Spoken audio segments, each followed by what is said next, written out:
महर्षि वाल्मीकि भगवान श्री राम से जिन 14 प्रकार के भक्तों के हृदय में निवास करने की चर्चा कर रहे हैं, आपको मालूम है हम उस विषय में चर्चा कर रहे हैं। वाल्मीकि जी महाराज भगवान से कहते हैं,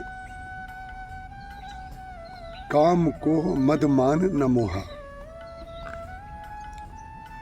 लोभ न क्षोभ न राग न दोहा, जिनके कपट दंभ नहीं माया, तिनके हृदय बसौ रघुराया। तो आज हम मद और मान की बात कर रहे हैं और मोह की बात कर रहे हैं। देखिए, मद जो होता है वो अपनी विशेषता के आधार पर खड़ा रहता है। हमने ऐसा किया, हमारे अंदर ये विशेषता है जो दूसरे के अंदर नहीं है। इसका आधार है मद।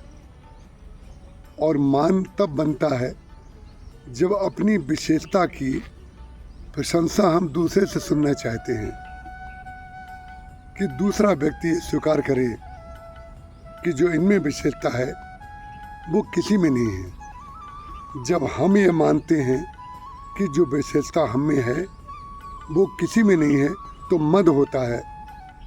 जब यही इच्छा दूसरे से करते हैं कि दूसरा व्यक्ति इसको मान ले कि जो विशेषता हम में है वो और किसी में नहीं है, तब वो मान हो जाता है।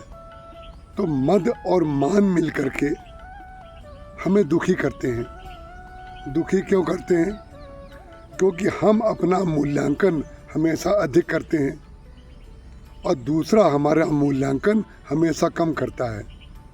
हम अधिक मूल्यांकन के कारण दुखी हो रहे हैं और दूसरा व्यक्ति उतना नहीं मानता है, इसलिए हम दुखी हो रहे हैं। ये क्यों होता है? ये मोह के कारण होता है।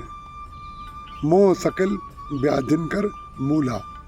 मोह का तात्पर्य होता है ना जानना अज्ञान होता है और जानना ज्ञान होता है। और जानते हुए भी ना जानने जैसा व्यवहार करते रहें।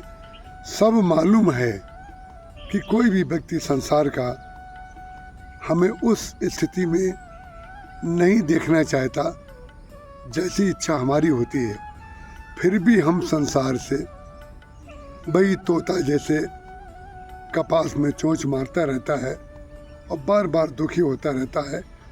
वही स्थिति हमारी और संसार की होती है। इसी को कहते हैं मोह। जानते हुए भी ना जानने जैसा व्यवहार करना मोह है।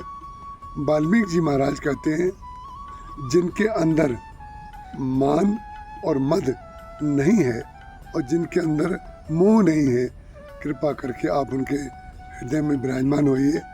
जिसके हृदय में भगवान विराजमान होते हैं उसको दुख से हमेशा दूर रहता है। वो व्यक्ति दुख कभी उसके जीवन में उसको दुखी नहीं कर पाता।